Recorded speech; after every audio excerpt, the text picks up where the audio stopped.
নমস্কার। আজকে আবার একটা লাইভে এলাম।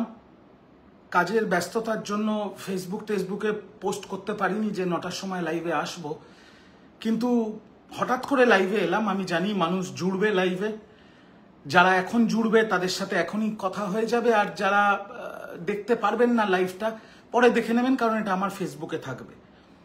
একটা অত্যন্ত গুরুত্বপূর্ণ লাইভ নিয়ে আজকে আপনাদের সামনে এলাম। অলরেডি 10-15 জন জয়েন করে গেছে, তো আমি লাইভটা শুরু করে দিচ্ছি। যারা এখন দেখবেন দেখে নেবেন, পরে ফেসবুকে সেভ থাকবে, পরেও দেখে নিতে পারেন। লাইভটা হচ্ছে আজকে দেশের প্রধানমন্ত্রী নরেন্দ্র মোদীর বাংলা সফরকে কেন্দ্র করে। অনেক কথা আছে এটা নিয়ে, কিছু বলার আছে, কিছু প্রশ্নের উত্তর আমরা পেলাম না, আর তারপর ভোট চোর প্রধানমন্ত্রী এখন দেখছি ক্রেডিট চোর প্রধানমন্ত্রী।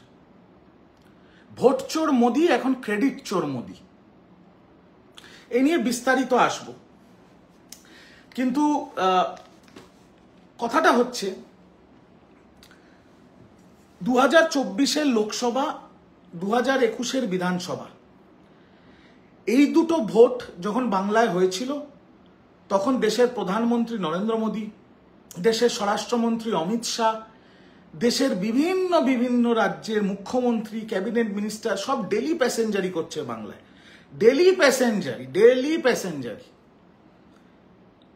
তার সাথে ইডি, তার সাথে সিবিআই, তার সাথে ইনকাম ট্যাক্স, তার সাথে কোটি কোটি টাকা, তার সাথে গদি মিডিয়া, আর একদিকে সাদা শাড়ি আর পায়ে হাওয়াই চটি পরা একজন মহিলা।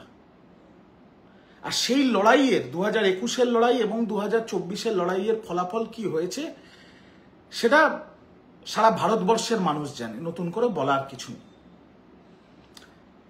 ঠিক একইভাবে একই প্রথা বজায় রেখে দেশের প্রধানমন্ত্রী নরেন্দ্র মোদী, বিজেপির সবচেয়ে বড় নেতা নরেন্দ্র মোদী, তিনি আবার পরিযায়ী পাখির মতো উড়তে আবার বাংলায় এসছেন। আর এসে যা আমরা already we are use to it, এক ঝুড়ি মিথ্যে কথা, কোনো কথার সাথে কোনো কথার কোনো সম্পর্ক নেই, যা ইচ্ছে তাই বলে গেলেন, আর ক্রেডিট চুরি করে গেলেন, দিয়ে তার চামচাদের অর্ডার দিয়ে দিলেন যে আমি তো ক্রেডিট চুরি করে নিয়েছি, এবার তোমরা মোদি মোদি মোদি বলে লাফাও। আর তার পোষ্য যে চ্যানেলগুলো আছে, সেটা বাংলার হোক বা জাতীয় স্তরের হোক, যেগুলোকে আমরা গদি মিডিয়া বলে যে চ্যানেলগুলো আমাদের কাছে পরিচিত, তারাও ঐতিহাসিক ঘটনা, বিরাট উপহার, নরেন্দ্র মোদী বাংলা এগিয়ে যাচ্ছে, দেশ এগিয়ে যাচ্ছে, মোদি মোদি মোদি মোদি করে লাফানো শুরু করে দিয়েছে। কারণ তাদের মাইনে চলে বিজেপির থেকে, তো কি করবে বেচারাগুলো? বেচারা একটাও নয়, ধান্দাবাজ নাম্বার 1। বাট ঠিক আছে, এই হচ্ছে।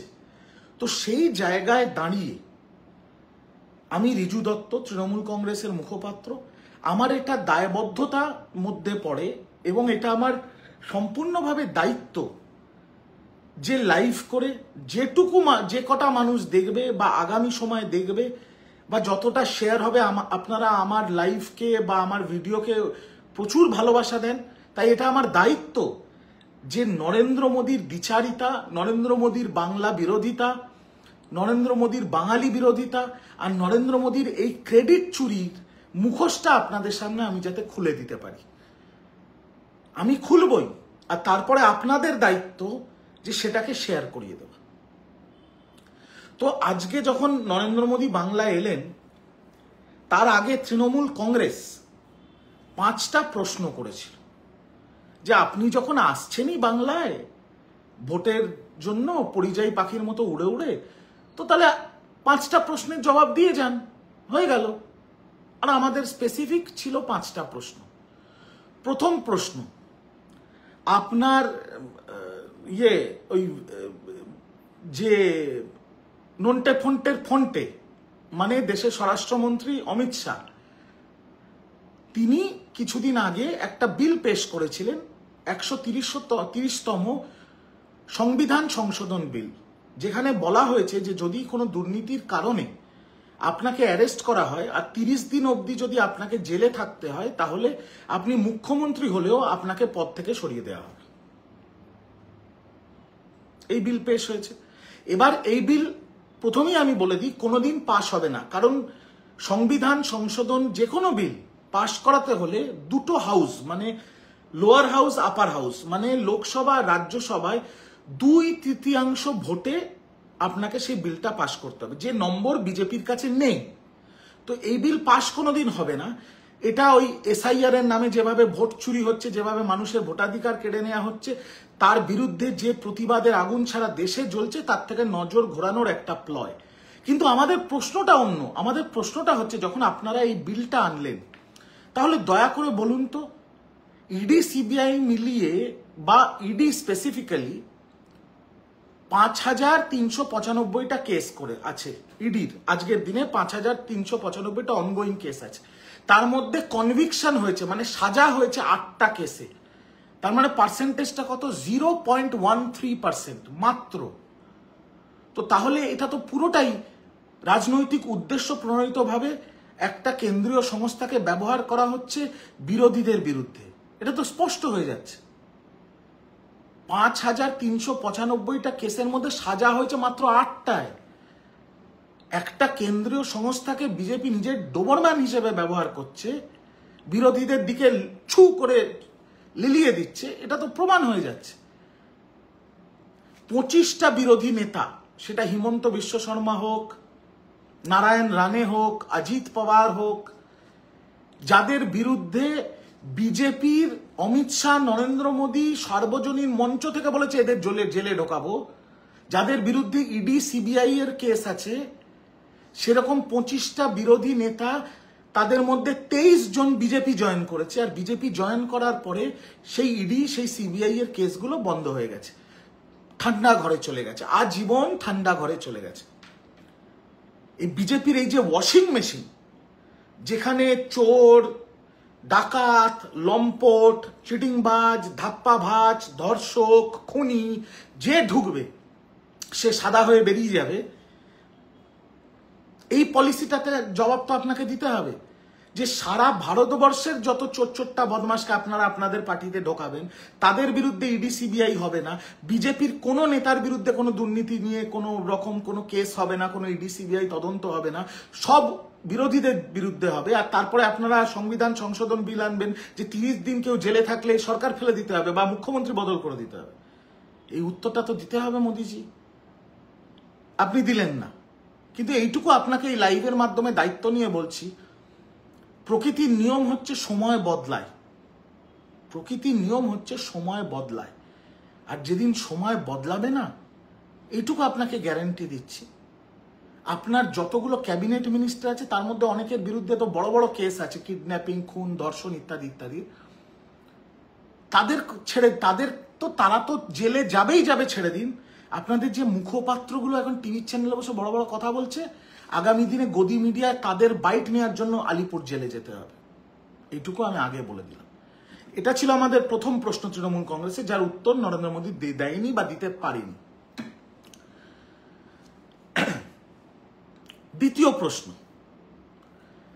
দ্বিতীয় প্রশ্ন আমাদের ছিল যে আপনি বাংলা বিরোধী কেন? আপনি এতটা বাংলা বিরোধী যে আপনি বাংলার টাকা বন্ধ করে দিচ্ছেন, বাংলাকে ভাতে মারার চেষ্টা করছেন।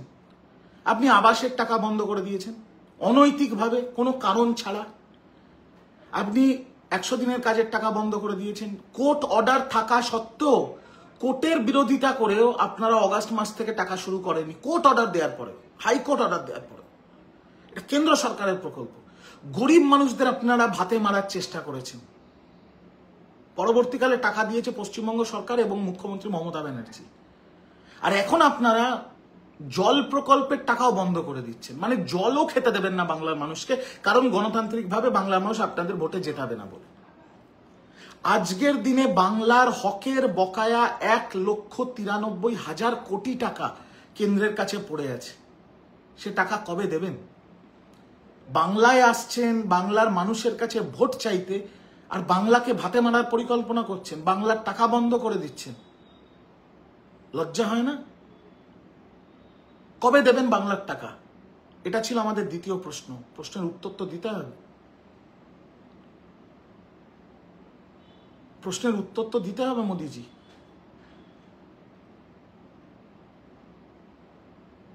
আমাদের তৃতীয় প্রশ্ন, দিল্লি পুলিশ, যে পুলিশ অমিত শাহর অধীনে, আর আপনার পশ্চিমবঙ্গের পর্যবেক্ষক অমিত মালব্য একটা আকাট মূর্খ, এরা বলেছিল বাংলা ভাষাটা বাংলাদেশি ভাষা, বাংলা ভাষা আমার মাতৃভাষা, বাংলাদেশি ভাষা। তাহলে 15ই আগস্ট সেই বাংলাদেশি ভাষায় যে জাতীয় সঙ্গীত শোনানো হলো, যেটা উঠে দাঁড়িয়ে আপনি যে জাতীয় সঙ্গীতটা গাইলেন, সেটা তো একজন, আপনাদের কথা অনুযায়ী, অমিত মালব্যর কথা অনুযায়ী, একজন বাংলাদেশি, রবীন্দ্রনাথ ঠাকুর নামক একজন বাংলাদেশি ভাষায় লিখে গেছিল। এই যে আমাদের মাতৃভাষার উপরে যে সন্ত্রাস, এই যে আমাদের মাতৃভাষার বিরোধিতা, তার জবাব দেবেন না? বাংলায় ভোট চাইবেন আর তার জবাব দেবেন না?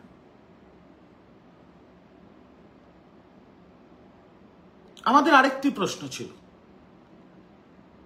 আপনি বলেন বিকশিত বাংলা, বিকশিত ভারত, বিকশিত বলতে পারেন না, বিকশিত বাংলা, বিকশিত ভারত।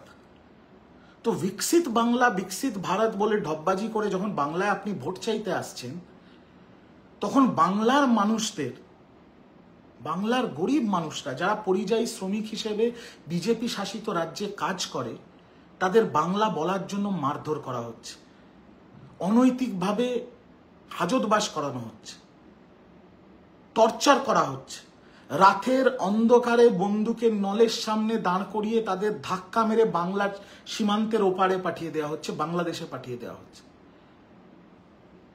এটা কি ধরনের নোংরামি? এটা কি ধরনের নোংরামি?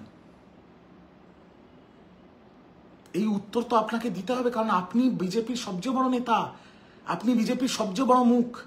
আপনি বাংলায় আসছেন বাঙালির কাছে ভোট চাইতে, আর বাঙালি পরিযায়ী শ্রমিক আপনার শাসিত রাজ্যে, আপনার দলের শাসিত রাজ্যে গিয়ে তাদেরকে বাংলাদেশি তকমা লাগিয়ে দেওয়া হচ্ছে, তাদের মারধর করা হচ্ছে, তাদের উপর অত্যাচার করা হচ্ছে, তাদেরকে মানে তাদের মারা হচ্ছে, ধরা হচ্ছে, কারুর পা ভেঙে দেয়া হচ্ছে, কাউকে বাংলাদেশের ওপারে জেসিবি দিয়ে ছুঁড়ে ফেলা হচ্ছে, আর তারপর আপনি বাংলায় ভোট চাইতে আসছেন। লজ্জা করে না আপনার? লজ্জা করে না? এর উত্তর আপনি দেবেন না? এই প্রশ্নগুলো তৃণমূল কংগ্রেসের ছিল দেশের প্রধানমন্ত্রী এবং বিজেপির সবচেয়ে বড় নেতা নরেন্দ্র মোদীর কাছে, যার একটিরও উত্তর তিনি দেননি বা দিতে পারেননি, বা দিতে পারেননি।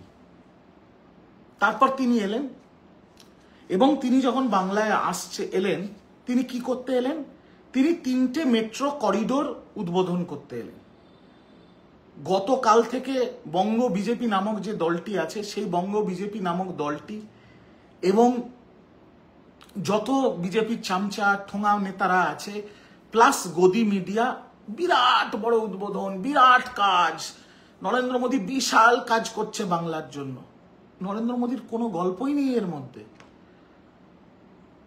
নরেন্দ্র মোদী আজকের দিনে দেশের প্রধানমন্ত্রী, সে এটাকে ইনগরেট করে ভোট চোর মোদী এখন ক্রেডিট চোর মোদী, কারণ এর পুরো ক্রেডিট মমতা বন্দ্যোপাধ্যায়। এবার আপনারা বলবেন, রিজু দত্ত তুমি তো তৃণমূল কংগ্রেস, তুমি তো মমতা ব্যানার্জির গুণগান গাইবে, তোমাকে তো বলতেই হবে এই কথাগুলো। আপনারা যারা আমার লাইভ দেখেন, আমি হয়তো অ্যাগ্রেসিভলি কথা বলি, আমি হয়তো একটু বেশি অ্যাটাক করি বিজেপিকে, কিন্তু আমি কোনো কথা তথ্য ছাড়া বলি না। নরেন্দ্র মোদী ফটো তুলতে ভালোবাসে, ফিতে কাটতে ভালোবাসে, সবুজ পতাকা দেখাতে ভালোবাসে, তাতে আমাদের কোনো আপত্তি নেই। আপনি গয়াতে বঙ্গ বিজেপির পিণ্ডদান করে শুভেন্দুর রাজনীতিটা শেষ করতে বাংলায় এসছেন, আমাদের কোনো আপত্তি নেই। আপনি দেশের প্রধানমন্ত্রী, আপনি 100 বার আসুন বাংলায়, দরকার পড়লে 6 মাস বাদে বাংলার বিধানসভা ভোট বাড়ি ভাড়া করে থেকে যান, আমাদের কোনো আপত্তি নেই। আপনি আপনার ওই নন্টে ফন্টে বাটুল ফাটুল সবকটাকে নিয়ে থাকতে পারেন বাংলায়, আমাদের কোনো আপত্তি নেই। কিন্তু আপত্তিটা হচ্ছে আপনি ছবি তুলুন, আপনি ফিতে কাটুন, আপনি সবুজ পতাকা দেখান, সব ঠিক আছে, কিন্তু ক্রেডিট চুরি করবেন না। আজকে আপনার বক্তব্যে আপনার বলা উচিত ছিল এই যে 3টে মেট্রো রেল প্রকল্প আমি উদ্বোধন করছি সেটা সেই সময় রেলমন্ত্রী মমতা বন্দ্যোপাধ্যায়ের মস্তিষ্ক প্রসূত প্রকল্প। তিনি বাজেট ধার্য করেছিলেন, তার মাথার থেকে বেরিয়েছিল, তিনি ভাবনা কল্পনা করেছিলেন, তিনি প্রজেক্টগুলো বানিয়েছিলেন এবং তার হাত ধরে আজকে এগুলো বাস্তবায়িত হচ্ছে, যার ফিতে কাটতে আমি আসছি। তাতে তো কোনো আপত্তি নেই, তাতে তো আমাদের কোনো আপত্তি নেই।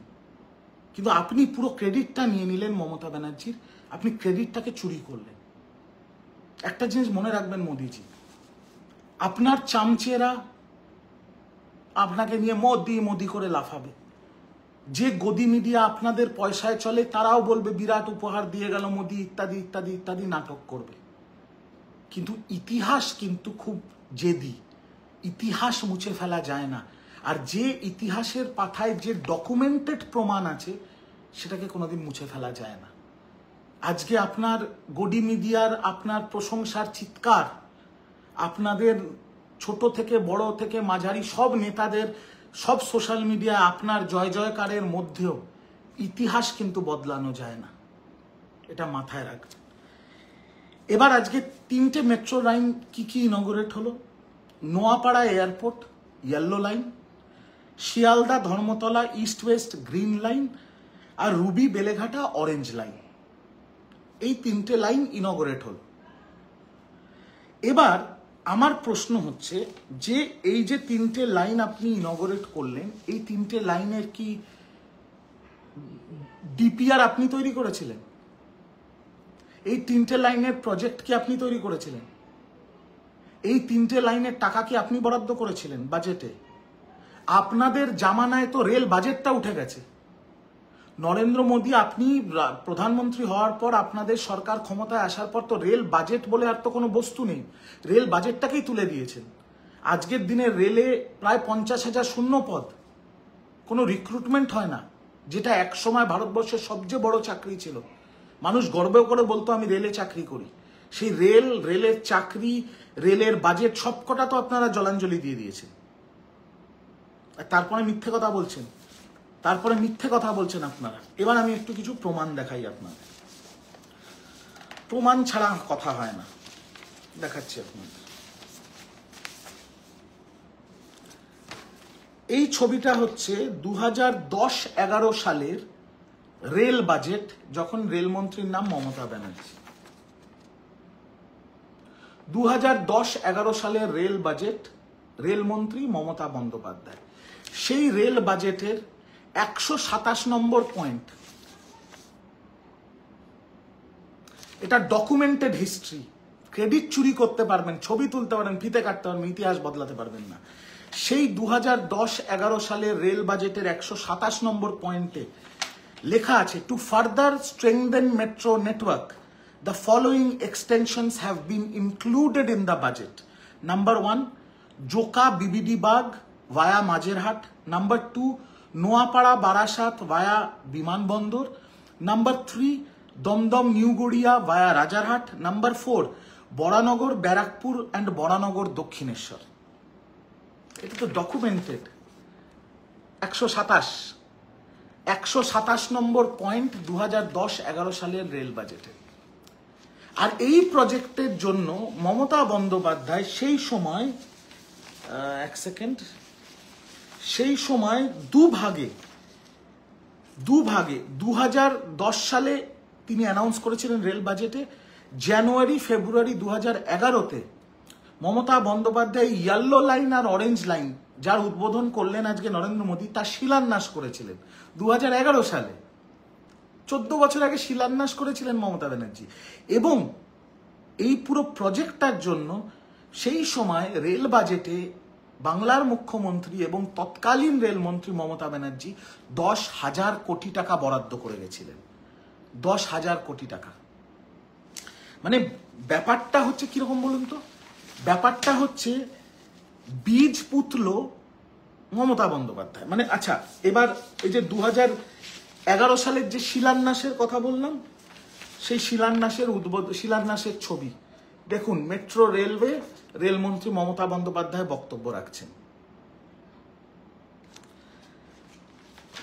সেই সময় উদ্বোধন করা হয়েছিল, সেই সময় প্রয়াত প্রাক্তন রাষ্ট্রপতি প্রণব মুখোপাধ্যায়, মমতা বন্দ্যোপাধ্যায় এবং দিদেন রাষ্ট্রপতি। 2011 সালের শিলান্যাসের ছবি, এই অরেঞ্জ লাইন আর ইয়েলো লাইন। আর মমতা বন্দ্যোপাধ্যায় ফ্ল্যাগ অফ করেছিলেন। ইতিহাস কি করে মুছে ফেলবেন? কি করে মুছবেন ইতিহাস? ঢপবাজি দিয়ে বেশি দিন যায় না, বেশি দিন চলা যায় না ঢপবাজি দিয়ে। একটা লেভেল অব্দি যাওয়া যায়, তারপরে যাওয়া যায় না। মানে মমতা ব্যানার্জি 2010 সালে প্রপোজ করে, 11 সালে শিলান্যাস করে এবং রেল বাজেটে আজকে যেটা নরেন্দ্র মোদী 25-এ উদ্বোধন করলো তার 10,000 কোটি টাকা বরাদ্দ করে গেছিলেন।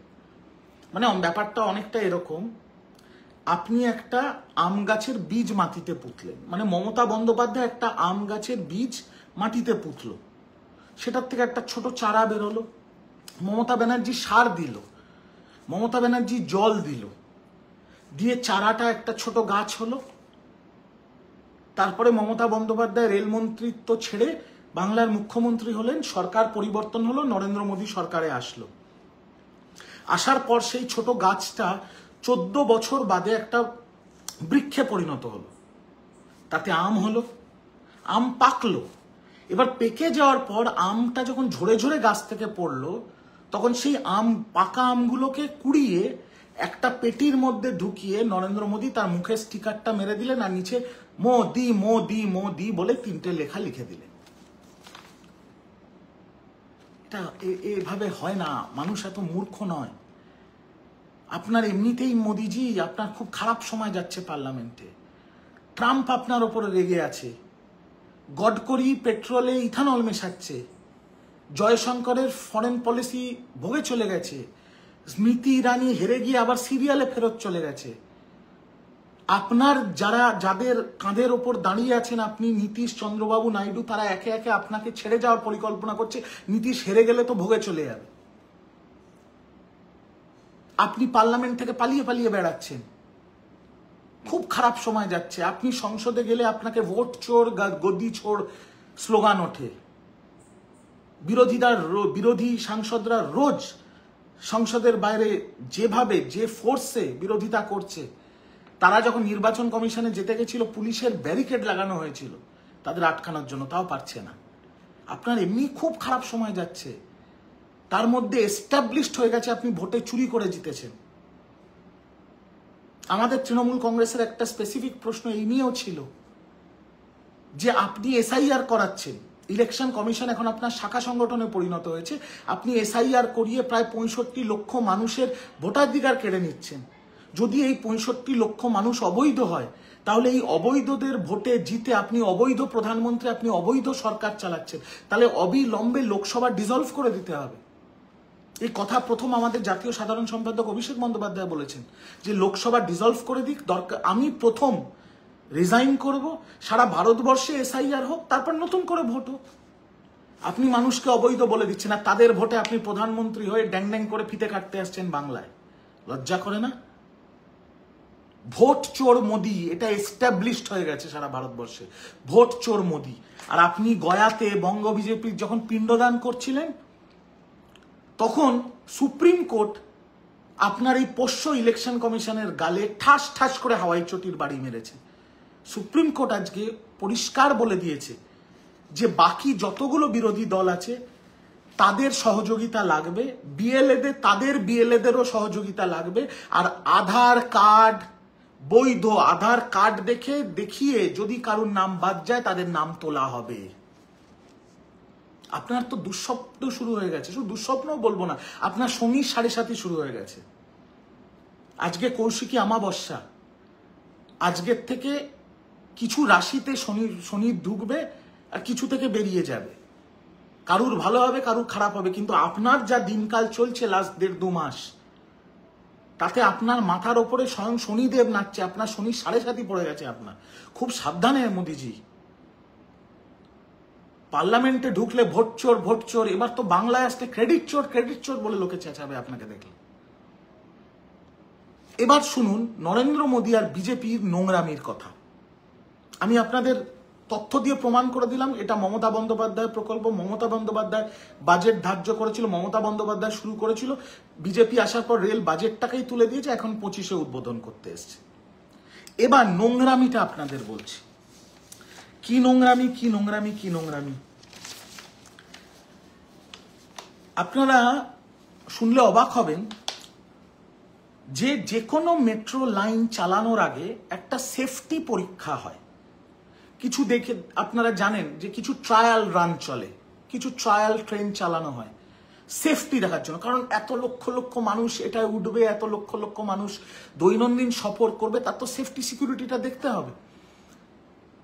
আর সেই সেফটি সিকিউরিটি সব মানে পর্যাপ্ত হয়ে গেলে, মানে সব যত বক্সেস আছে সব ঠিক হয়ে গেলে, স্যাটিসফাই হয়ে গেলে, তখন একটা সেফটি ক্লিয়ারেন্স সার্টিফিকেট কেন্দ্র সরকার দেয় মেট্রোকে, যে হ্যাঁ আমাদের যা আমরা ইন্সপেকশন করে যা প্রবলেম পেয়েছিলাম আপনারা সেগুলো সবকটা সমাধান করে দিয়েছেন, আমরা আপনাকে এই সেফটি ক্লিয়ারেন্স সার্টিফিকেট দিলাম, এবার আপনারা ট্রেন চালাতে পারেন। এবার শুনুন বিজেপি আর মোদির নোংরামিটা। নোয়াপাড়া দমদম ক্যান্টনমেন্ট যে লাইনটা, যেটা আজকে মোদিজি উদ্বোধন করলো, তার সেফটি ক্লিয়ারেন্স সার্টিফিকেট চলে এসেছিল জুন 2023-এ, মানে 2 বছর আগে অলরেডি তার সেফটি ক্লিয়ারেন্স সার্টিফিকেট চলে এসেছিল। রুবি বেলেঘাটা যে লাইনটা আজকে প্রধানমন্ত্রী উদ্বোধন করলেন, তার সেফটি ক্লিয়ারেন্স সার্টিফিকেট জুন 2024-এ চলে এসেছিল, মানে 1 বছর আগে পেয়ে গেছিলাম, মানে মেট্রো চালাতে পারতো 1 বছর আগের থেকে ট্রেন। রুবি বেলেঘাটা লাইন 1 বছর আগের থেকে মেট্রো চাইলে ট্রেন চালাতে পারতো। নোয়াপাড়া দমদম ক্যান্টনমেন্ট লাইনে জুন 2023 থেকে মেট্রো চাইলে ট্রেন চালাতে পারতো। আর শিয়ালদা ধর্মতলা যে লাইন, সেখানে আপনারা জানেন ওই ড্রিলিং এর সময় কিছু বাড়িতে ফাটল ধরেছিল মধ্য কলকাতায়, গঙ্গার নিচ দিয়ে অত বড় একটা লাইন, তার কন্টিনিউয়েশন, তার মধ্যে কিছু প্রবলেম ছিল, কিন্তু সেটারও তৃণমূল কংগ্রেস এবং তৃণমূল কংগ্রেসের নেতৃত্ব মমতা বন্দ্যোপাধ্যায়ের নির্দেশে যেখান দিয়ে যার নিচ দিয়ে ইস্ট শিয়ালদা প্ল্যানের যে লাইনটা গেছে, যাদের বাড়ি ক্ষতিগ্রস্ত হয়েছে ইত্যাদি ইত্যাদি, তাদেরকে স্থানান্তরিত করার পর সেটারও সেফটি ক্লিয়ারেন্স সার্টিফিকেট 2025 সালের এপ্রিলে চলে এসেছিল। এবার আমার প্রশ্ন যে তাহলে এই লাইনগুলো এতদিন ট্রেন চালায়নি কেন? এই নোয়াপাড়া দমদম ক্যান্টনমেন্ট লাইনটা 2023 থেকে চালাতে পারতো 2 বছর। 2 বছর আপনারা লাইনটা চালাননি, ট্রেনগুলো চালাননি। আর মানুষ, সাধারণ মানুষ, মধ্যবিত্ত, চাকুরিজীবী যারা সরকারি চাকুরে বা বেসরকারি চাকুরে, তাদের নিত্যদিন বাসে গোঁতাগুতি, অটোতে গোঁতাগুতি, অটো স্ট্যান্ডে, মানে বাড়ি ফেরার সময় অফিস থেকে বেরিয়ে অটো স্ট্যান্ডে 1 ঘন্টা লাইনে দাঁড়াতে হচ্ছে, তারপরে অটো করে বাড়ি, টোটোর ঝামেলা, টোটোর মারামারি, ভাড়া নিয়ে বচসা, রোদ জল বৃষ্টির মধ্যে দৈনন্দিন এই বাসের ঝামেলা, অটো লাইনে দাঁড়ানো, টোটোর লাইনে দাঁড়ানো, এইগুলো মানুষকে সহ্য করতে হয়েছে। কারণ আপনি নরেন্দ্র মোদী বলেছেন যে আমি উদ্বোধন করব না, এগুলোকে বন্ধ রাখো, আমি উদ্বোধন করব ঠিক দুর্গাপুজোর আগে, ঠিক বাংলার বিধানসভা ভোটের আগে। আর তার জন্য নোয়াপাড়া দমদম ক্যান্টনমেন্টের ওই লাইনের যত মানুষ লাস্ট 2 বছর ধরে যারা রোদে জলে ঘন্টার পর ঘন্টা অটোর লাইনে দাঁড়িয়েছে, বাসের মধ্যে গোঁতাগুতি করেছে, টোটোর লাইনে দাঁড়িয়ে আছে, তাদেরকে এইভাবে আপনারা সাফার করিয়েছেন শুধু দুর্গাপুজোর আগে এই নাটকটা করবেন বলে, যাতে আপনার ছোট বড় মাঝারি চামচা আর গদি মিডিয়াকে দিয়ে দুর্গাপুজোর আগে মোদির উপহার বলে এই নাটকটা করাতে পারেন। ছি ছি ছি ছি ছি ছি ছি, লজ্জা করে না আপনাদের? কোনো মনুষ্যত্ব বোধ নেই আপনাদের? হ্যাঁ, কোনো মনুষ্যত্ব বোধ নেই আপনাদের? এই যে রুবি বেলেঘাটা লাইন 1 বছর আগে আপনারা শুরু করতে পারতেন, 1 বছর আগে। কেন শুরু করেননি? কারণ ঠিক দুর্গাপুজোর আগে করতে পারবো, তাহলে একটু পলিটিক্যাল মাইলেজ নেওয়া যাবে, তাহলে একটু বাংলার মানুষকে বলা যাবে দেখো দুর্গাপুজোর সামনে আমি তোমাদের এই উপহারটা দিলাম। আপনার তো সেফটি ক্লিয়ারেন্স সার্টিফিকেট জুন 2024-এ আপনি পেয়ে গেছেন, তাহলে শুরু করেননি কেন? তাহলে জুন 2024-এ এসে উদ্বোধন করেননি কেন?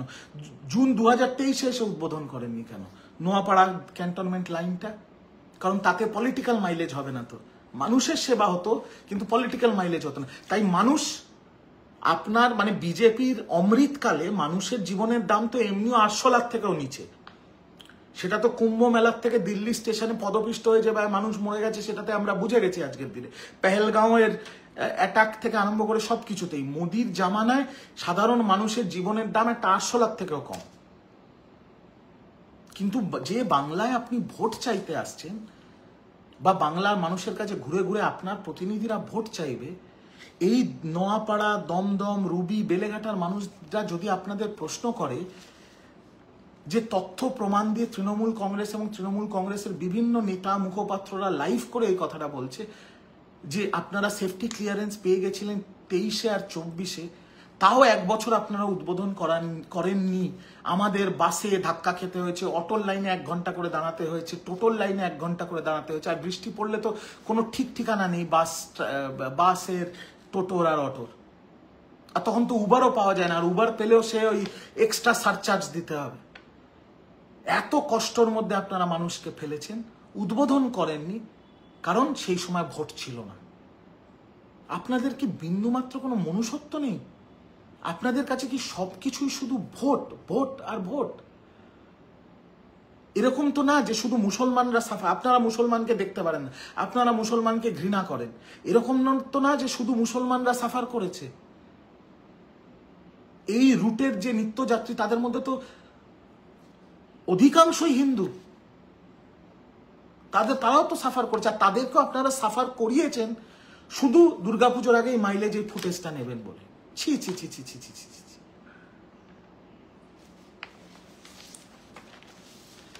ছি, আমার মানে কিছু বলার নেই, কিছু বলার নেই। মানুষকে ভুগতে হয়েছে 2 বছর করে শুধু আপনার ফুটেজের জন্য। আপনি আসবেন দুর্গাপুজোর আগে, ফিতে কাটবেন, ছবি তুলবেন, বড় বড় বাথেলা মারবেন, আর আপনার চামচা আর আপনার পোষ্য গদি মিডিয়াকে দিয়ে আপনার প্রচার করাবেন বলে 2 বছর ধরে মানুষদের কষ্ট দিয়েছেন আপনি, মানুষদের ভুগিয়েছেন আপনি। যে মানুষদের কাছে আপনার প্রতিনিধিরা যাবে 6 মাসের মধ্যে, আগামী 2 মাসের মধ্যে ভোট চাইতে, আর আপনি মনে করেন তারা ভোট দেবে? আমার এই ভিডিওটাও তো লোকের কাছে পৌঁছবে। এরকম তো তৃণমূলের সবাই ভিডিও করছে, লাইভ করছে, মানুষের কাছে তো পৌঁছচ্ছে। কোথায় মুখ লুকাবেন? কোথায় মুখ লুকাবেন? একটা জিনিস আপনাকে বলি, নরেন্দ্র মোদী, মানুষ মনে রাখবে কিভাবে মোদী সরকার এই প্রজেক্টগুলোকে ডিলে করেছে। মানুষ মনে রাখবে কিভাবে মোদী সরকার মানুষের অসুবিধা করেছে, মানুষকে 2 বছর ধরে ভুগিয়েছে, বাসে ধাক্কা খাইয়েছে, অটোর লাইনে বৃষ্টি মাথায় নিয়ে 2 ঘন্টা করে দাঁড় করিয়েছে, কারণ তাদের ভোটের প্রচারের জন্য দেরি করতে হবে উদ্বোধনটা। মানুষ এটাই মনে রাখবে। মানুষ মনে রাখবে না আপনি এসে ফিতে কেটে সবুজ ঝান্ডা দেখিয়েছেন, না। আর ইতিহাস মনে রাখবে যে আজকে যে মেট্রো প্রকল্পগুলো আপনি উদ্বোধন করলেন সেগুলোর সূচনা করেছিল মমতা ব্যানার্জি, সেগুলোর পরিকল্পনা করেছিল মমতা ব্যানার্জি, তার সম্পূর্ণ ক্রেডিট মমতা ব্যানার্জি। আপনার আজকের আড়ম্বর, আপনার আজকের বক্তব্য, আপনার আজকের নাটক, আপনার আজকের ফটো কেউ মনে রাখবে না। মানুষকে অত বোকা ভাববেন না। আপনি মনে না রাখুন, আপনি ক্রেডিট না দেন, আপনি ক্রেডিট চুরি করতেই পারেন। ইতিহাস মনে রাখবে মমতা ব্যানার্জিকে। ইতিহাসে মমতা ব্যানার্জির নাম, যতদিন বাংলায় মানুষ মেট্রো চড়বে ততদিন মমতা ব্যানার্জির নাম মানুষ মনে রাখবে।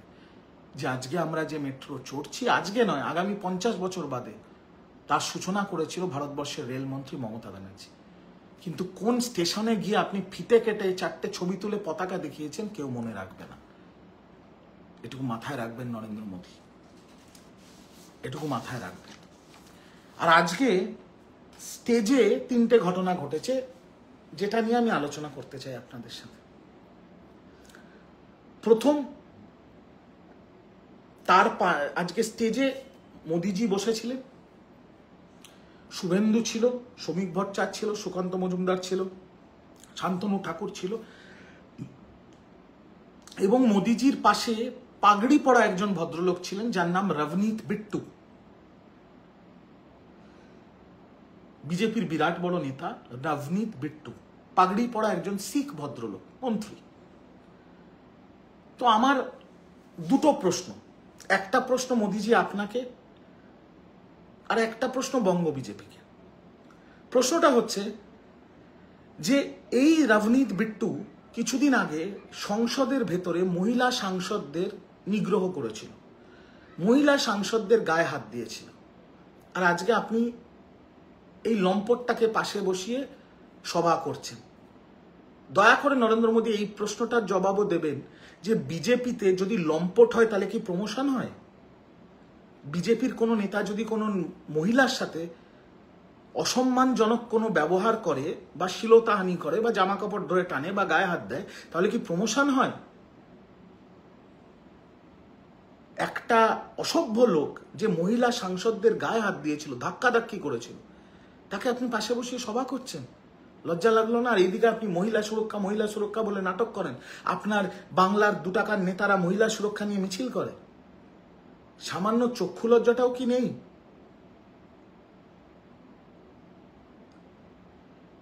দ্বিতীয়, ওই একই স্টেজে এই রভনীত বিট্টু এও আরেক নির্লজ্জ বেহায়া, কারণ ওই স্টেজে তার পাশে শুভেন্দু অধিকারী বসেছিল, যে শুভেন্দু অধিকারী সন্দেশখালির সময় একজন পাগড়ি পরা শিখ অফিসারকে খালিস্তানি বলেছিল।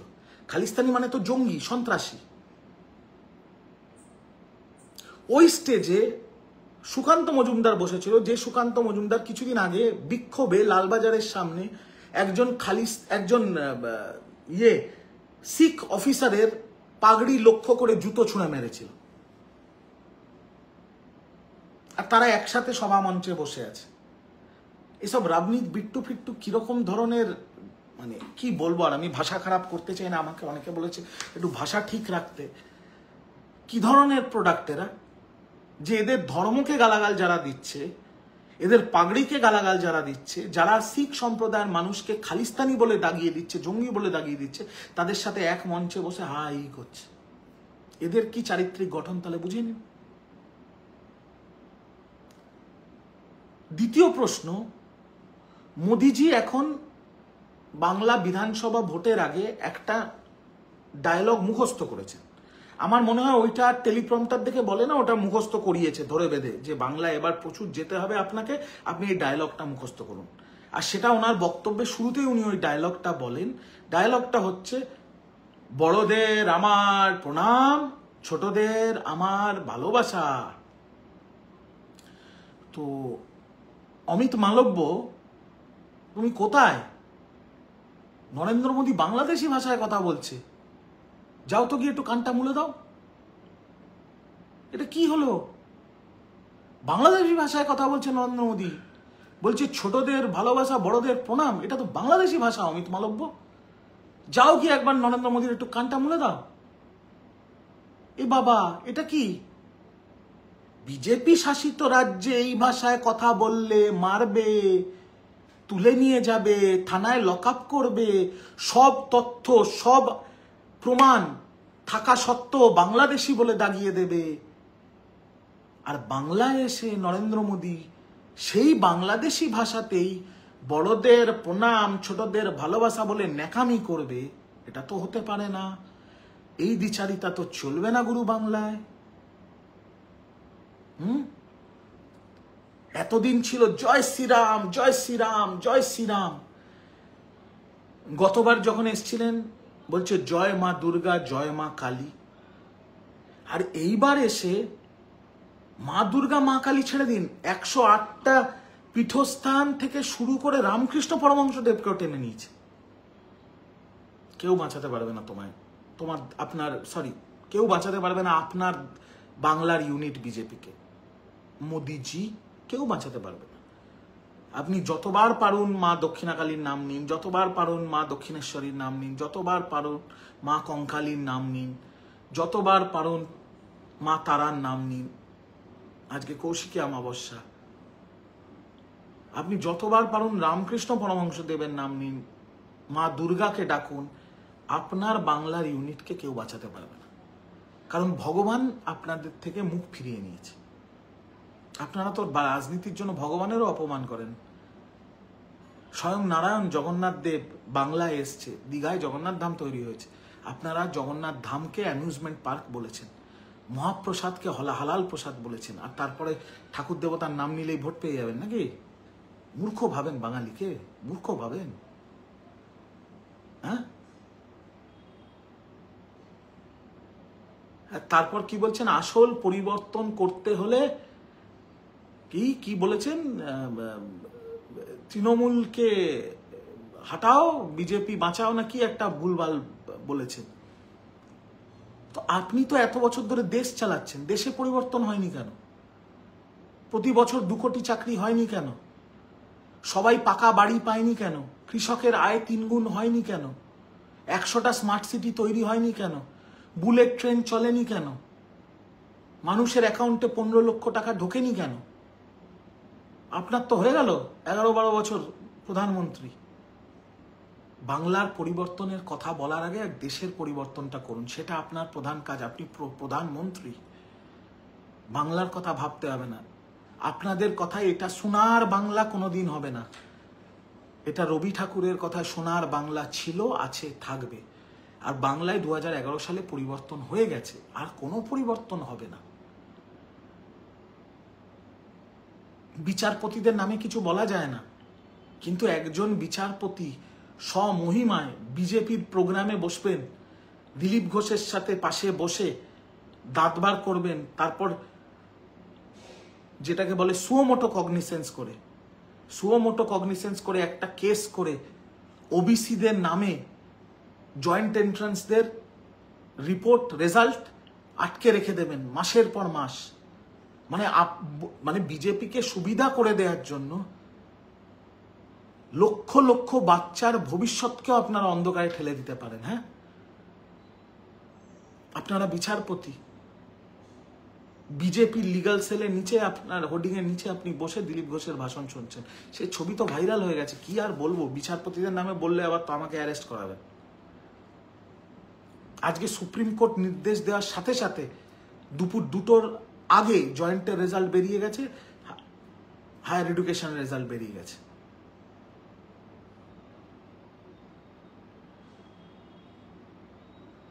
বিরোধী দলের কুকুর বেড়াল ছাগলগুলো আইনি জটিলতা পাকিয়ে দিনের পর দিন কেস করে লক্ষ লক্ষ বাচ্চার ভবিষ্যৎ অন্ধকারে ঠেলে দিয়েছিল। কেন?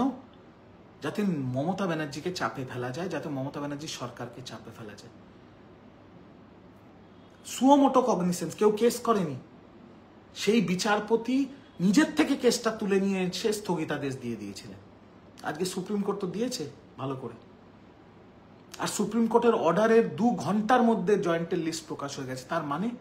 তার মানে লিস্ট তৈরি ছিল পশ্চিমবঙ্গ সরকারের কাছে বহুদিন ধরে, কিন্তু আইনি জটিলতার কারণে বেরোচ্ছিল না। কারা করছে এই আইনি জটিলতা? কেন করছে এই আইনি জটিলতা? কেন বাচ্চাদের ভবিষ্যৎ নিয়ে খেলছে এই বিরোধী দলের 2 টাকার উকিলরা? কারণ এদের কাছে বাংলার ভবিষ্যৎ, বাংলার ছেলে মেয়েদের কোনো ভ্যালু নেই। এদের কাছে হচ্ছে তৃণমূলের বিরোধিতা করতে হবে, মমতা ব্যানার্জি আর মমতা ব্যানার্জি সরকারকে চাপে ফেলতে হবে। তার জন্য যদি কয়েক লক্ষ বাংলার আগামী প্রজন্মের ভবিষ্যৎকে অন্ধকারে ঠেলে দিতে হয়, আমরা ঠেলে দেবো, কোনো ব্যাপার না। আজকে হাতে নাতে বাংলার মানুষ প্রমাণ পেল তো। সুপ্রিম কোর্টের অর্ডারের 2 ঘন্টার মধ্যে জয়েন্টের লিস্ট প্রকাশ হয়ে গেল, হায়ার এডুকেশন লিস্ট প্রকাশ হয়ে গেল। কি করে হলো? যদি রেডি না থাকতো। বাংলার মানুষকে বুঝতে হবে যে জায়গাগুলোয় সরকারের, পশ্চিমবঙ্গ সরকারের হাত বাঁধা আছে, পশ্চিমবঙ্গ সরকার কিছু করতে পারছে না, যার জন্য বিরোধীরা সেটাকে ইউজ করে মিটিং মিছিল এইসব নোংরামি করছে। পশ্চিমবঙ্গ সরকার এবং মমতা ব্যানার্জি সেই হাতগুলো বেঁধে দিয়েছে মহামান্য আদালত, আর মহামান্য আদালতের কিছু স্পেসিফিক বিচারপতি, যারা কিছু রাজনৈতিক দলের সুবিধা করিয়ে দেওয়ার জন্য এই কাজগুলো করছে। এরা বাঙালি এবং বাঙালির আগামী প্রজন্মকে বলি দিতে এরা তৈরি হয়ে গেছে, শুধু মমতা ব্যানার্জিকে চাপে ফেলার জন্য। কিন্তু কথা আছে না, রাখে হরি মারে কে। সুপ্রিম কোর্ট এখনো তো বেঁচে আছে। এনিওয়েজ, লাইভ আর দীর্ঘায়ু করব না, শুধু এইটুকুই বলবো, যে আজকে যে মেট্রো করিডোর উদ্বোধন হয়েছে বাংলায়, তাতে লক্ষ লক্ষ নিত্যযাত্রীর সুবিধা হবে। খুব ভালো জিনিস হয়েছে, এটার মধ্যে কোনো দ্বিমত নেই। কিন্তু দেশের প্রধানমন্ত্রী ছবি তুলতে এসছেন, ফিতে কাটতে এসছেন, সবুজ পতাকা দেখাতে এসছেন, এবং ভোট চোর মোদি এখন ক্রেডিট চোর মোদি। কিন্তু আজকের এই যে 3টে মেট্রো লাইন, যাতে লক্ষ লক্ষ নিত্যযাত্রীর বহু বছরের একটা বিরাট সুবিধা হয়ে গেল, এটা কিন্তু মমতা বন্দ্যোপাধ্যায়ের পরিকল্পনা, মমতা বন্দ্যোপাধ্যায়ের ভাবনা, মমতা বন্দ্যোপাধ্যায়ের বাজেট, মমতা বন্দ্যোপাধ্যায়ের মস্তিষ্ক প্রসূত বাংলার মানুষের উপহার। ইংলিশে একটা কথা আছে জানেন তো, you have to give the credit where it's due. তো ইতিহাসের যেটা ডকুমেন্টেড ফ্যাক্ট, সেই ক্রেডিটটা মমতা বন্দ্যোপাধ্যায়কে নরেন্দ্র মোদী বিজেপি নাও বা দিলে বাংলার মানুষ দেবেই। কারণ বাংলার মানুষ বোকা না, বাংলার মানুষ ইতিহাস জানে। আর আমার মতো বহু ছেলেরা, তৃণমূলের কর্মীরা আজকের দিনে লাইভ করছে, ভিডিও করছে, সেটা বাংলার সবার কাছে ছড়িয়ে যাবে সোশ্যাল মিডিয়ার মাধ্যমে। ডকুমেন্টেড ইতিহাসকে বিজেপি মুছে ফেলতে পারবে না। আর লাস্ট আমার লাইফটা শেষ করার আগে একটা ছোট্ট আবেদন করব। সে আবেদনটা হচ্ছে, আগামীকাল বাঙালির প্রধান খেলা তো ফুটবল। আগামীকাল ডুরান্ড কাপের ফাইনাল, আর সেই ফাইনালে মুখোমুখি ডায়মন্ড হারবার ফুটবল ক্লাব আর North East United football club. North East United football club গতবারের champion. Diamond Harbour football club এই প্রথমবার ডুরান্ড খেলছে, আর এই প্রথমবার ডুরান্ডে তারা ফাইনাল অবধি পৌঁছেছে, যেটা in itself is a huge achievement. কিন্তু আমাদের যুদ্ধ শেষ হয়নি। মনে রাখবেন, আগামীকাল ডুরান্ডের ফাইনালে বাংলার মর্যাদা, বাংলার মান সম্মান ইজ্জত, বাংলার ফুটবলের মান সম্মান ইজ্জত ডায়মন্ড হারবারের হাতে। কালকের ফাইনালটা শুধু diamond Harbour versus north East United নয়, কালকের ফাইনালটা ডুরান্ডকে আবার বাংলায় ফিরিয়ে আনার ফাইনাল। আমি সকল মোহনবাগান, সকল ইস্টবেঙ্গল, সকল মোহামেডান সাপোর্টার এবং বাংলার প্রতিটা ফুটবল প্রেমীকে অনুরোধ করব, আসুন আমরা সকলে মিলে কালকে যুব ভারতী ভরিয়ে দিই। আসুন আমরা সকলে মিলে কালকে ডায়মন্ড হারবারকে সাপোর্ট করি। কারণ বাংলার ফুটবলের সম্মান কালকে ডায়মন্ড হারবারের হাতে। ডায়মন্ড হারবার যদি কালকে জেতে, তাহলে নিজেদের ক্লাবের একটা ইতিহাস প্রতিষ্ঠা করবে যে প্রথমবার ডুরান্ড খেলেই চ্যাম্পিয়ন। নর্থ ইস্টও গতবার প্রথমবার ডুরান্ড খেলেই চ্যাম্পিয়ন হয়েছিল। তো ডায়মন্ড হারবারও নিজের ইতিহাস তৈরি করবে। আর শুধু তাই নয়, ডুরান্ড আবার বাংলায় ফিরে আসবে। আমি তো যাবই, আমি যাচ্ছি আগামীকাল ম্যাচে। আপনাদের সকলকে অনুরোধ করব যে বাংলার স্বার্থে, কারণ কালকে বাংলার মর্যাদার লড়াই, ডুরান্ডকে বাংলায় ফিরিয়ে আনার লড়াই। আপনারা যে দলকেই সমর্থন করুন না কেন, দয়া করে কালকে যুব ভারতীর ক্রীড়াঙ্গনে 5:30 থেকে খেলা, 4টে 4:30-র মধ্যে ঢুকে যাবেন। মাঠ ভরিয়ে তুলুন, ডায়মন্ড হারবারের হয়ে গলা ফাটান, বাংলার ফুটবলের হয়ে গলা ফাটান। কারণ আপনারা যারা ফুটবল প্রেমিক, বাঙালি তো ফুটবল প্রেমিক, আমরা জানি যে থার্ড ম্যান হচ্ছে সাপোর্টার। সাপোর্টারের যদি গলায় জোর থাকে, তাহলে টিমও উজ্জীবিত হয়। আর এরকম ইতিহাসে প্রচুর প্রচুর উদাহরণ আছে যেখানে সাপোর্টারদের চিৎকারের জোরে একটা টিম যেটা হারছিল সেটা জিতে বেরিয়ে গেছে এক্সট্রা টাইমে। তাই সকলকে আবার, সকল বাংলার ফুটবল প্রেমী, সে মোহনবাগান হোক, ইস্টবেঙ্গল হোক, মোহামেডান স্পোর্টিং হোক, বা ফুটবলকে বাঙালি যারা ভালোবাসে, দয়া করে কালকে যুবভারতী ক্রীড়াঙ্গনে আসুন, বিএইচএফসিকে সাপোর্ট করুন। কারণ কালকে বাংলার লড়াই, বাংলার ফুটবলের মান সম্মানের লড়াই, ডুরান্ডকে বাংলায় ফিরিয়ে আনার লড়াই। এইটুকুই অনুরোধ। আর আজকের লাইভ এইটুকুই। আজকে যদি আমার বক্তব্যের সাথে আপনারা সহমত হন, যারা দেখছেন বা যারা আগামী সময় দেখবেন, তাদের সকলকে অনুরোধ করব, আপনারা আমাকে অত্যন্ত ভালোবাসা দিয়েছেন, আশীর্বাদ করেছেন, দয়া করে এই লাইভটা আপনাদের যত গ্রুপ আছে, সিপিএম, কংগ্রেস, বিজেপি, অফিসের গ্রুপ, বাড়ির গ্রুপ, পাড়ার ক্লাবের গ্রুপ, চায়ের দোকানের গ্রুপ, পার্কের গ্রুপ, যেখানে মর্নিং ওয়াক করতে যান, সব জায়গায় ছড়িয়ে দিন যদি আপনারা আমার সাথে সহমত হন। আর অবশ্যই বিজেপির গ্রুপে দিয়ে দিন। ভালো থাকবেন, সুস্থ থাকবেন। আবার দেখা হবে নতুন টপিক নিয়ে লাইভে। কালকে আসুন যুব ভারতীতে, একসাথে খেলা দেখব। ডায়মন্ড হারবার ফুটবল ক্লাবকে জেতাবো, ডুরান্টকে বাংলায় ফিরিয়ে আনবো। আজকে এই অবধি। আমি রিজু দত্ত আজকে আপনাদের থেকে এখানে পারমিশন নিচ্ছি। দেখা হবে আগামী লাইভে। জয় হিন্দ, জয় বাংলা, জয় বাংলা।